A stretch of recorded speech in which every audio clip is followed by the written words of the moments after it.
Hello श्रोत्यांनो, आपलं स्वागत आहे. आजच्या व्हिडिओमध्ये आपण पाहत आहे डी सी समाधान चॅनल.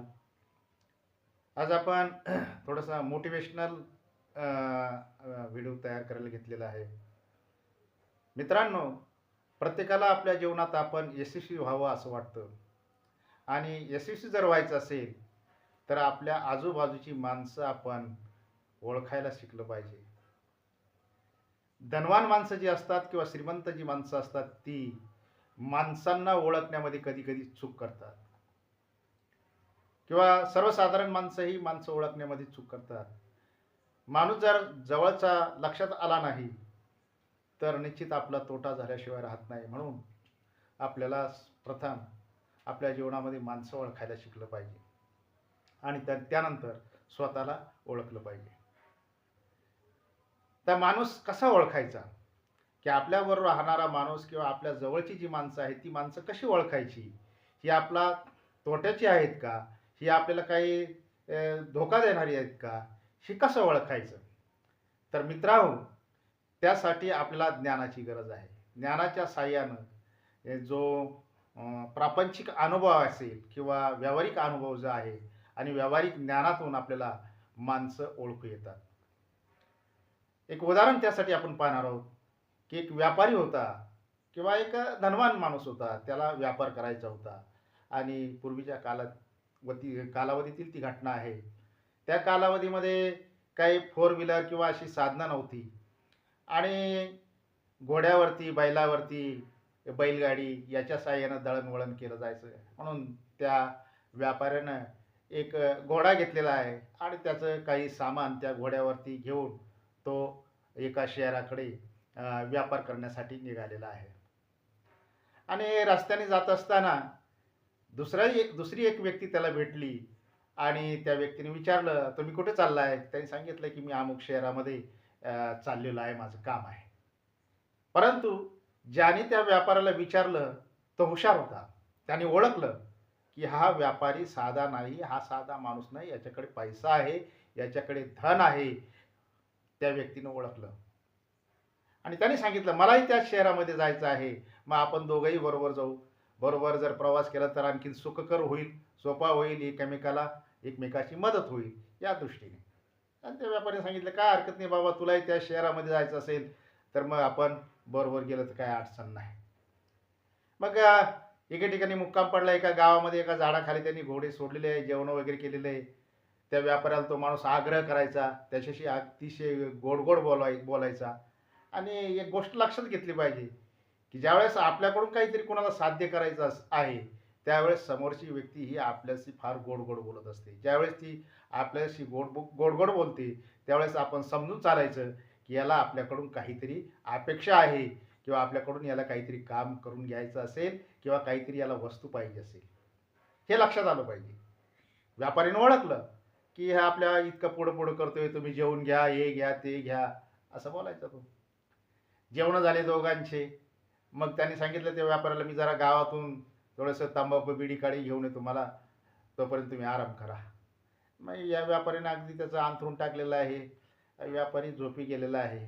तो आला, त्यांनी पाहिलं की हा व्यापारी झोपलेला आहे. व्यापारी अतिशय घोरतोय, म्हणजे एकदम गाढ झोपेत आहे.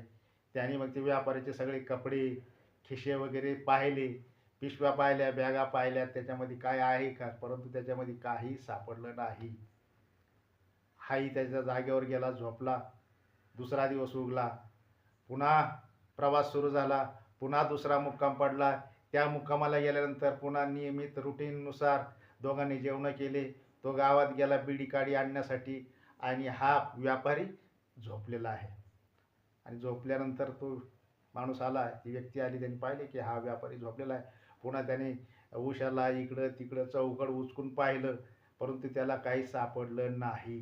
मग त्याला तो विचार करायचा की हा व्यापारी, हा व्यापार करायला चाललाय, हा आणलेला माल, तो जो पैसा आहे, तिचं धन आहे, तो ठेवतो तरी कुठं? मी सगळं चाक पडून पाहिलं, परंतु कुठं सापडत नाही. आणि मग नंतर तिसरा मुक्काम आला. तिसऱ्या मुक्कामाला रुटीननुसार दोघांची जेवणं झाली. हा गावात बिडी काडी आणण्यासाठी, तंबाखू आणण्यासाठी गेला. व्यापारीही झोपलेला आहे, आणि याने पाहिलं याच्या कपड्यामध्ये काही पैसे नाही आहे, याच्या पिशव्यांमध्येही पैसे नाही आहे, खिशातही नाही. पैसा हा नक्कीच या घोड्याचा जो खोगीर जो आहे, तो खोगीर त्या व्यक्तीनं उचकून पाहिला. त्या खोगिरामध्ये कुठे ठेवलेलं आहे एका घोड्याच्या खोगिरामध्ये, हे सगळं त्याने पाहिलं.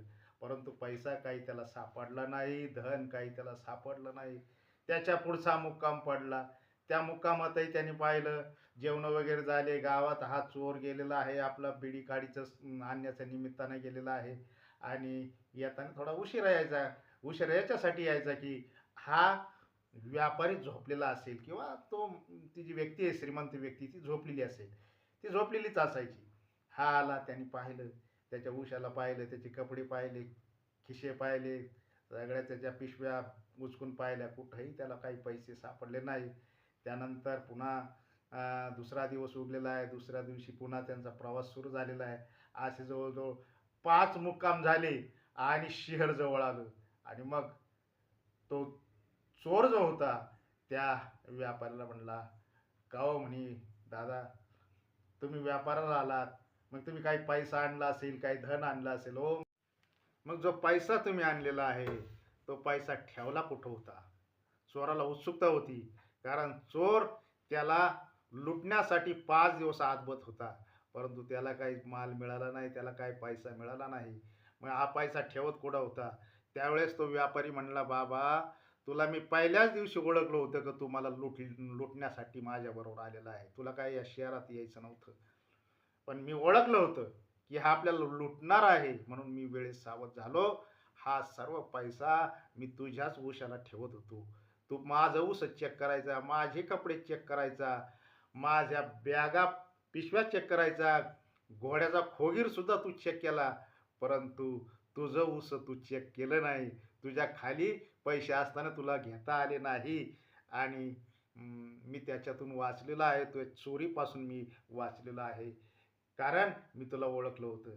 मित्रांनो, दैनंदिन जीवनामध्ये, प्रापंचिक जीवनामध्ये, सांसारिक जीवनामध्ये ज्यावेळेस माणूस माणसाला ओळखतो, त्यावेळेस तो माणूस हा यशाच्या शिखरावर असतो.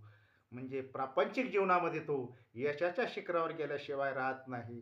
आणि जर तुम्ही स्वतःला जर ओळखलं, हे झालं आता लोकांना ओळखल्यानंतर तुम्ही प्रापंचिक जीवनामध्ये सर्वोच्च स्थानावरती, शिखरावरती जाता.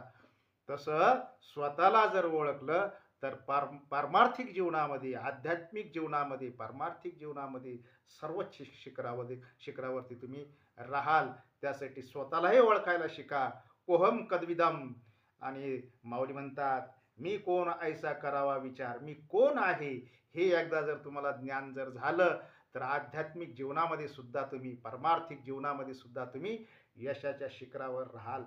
म्हणजे जीवन जगतानाही सुद्धा आपण माणसं ओळखायला शिकलो तर अ, प्रपंचाच्या शिखरावर असू आणि गेल्यानंतर अं, मरण पावल्यानंतर सुद्धा पारमार्थिक आध्यात्मिक शिखरावरती माणूस जातो आणि तो परमपदाला प्राप्त होतो आणि त्याला परम आनंद प्राप्त होतो.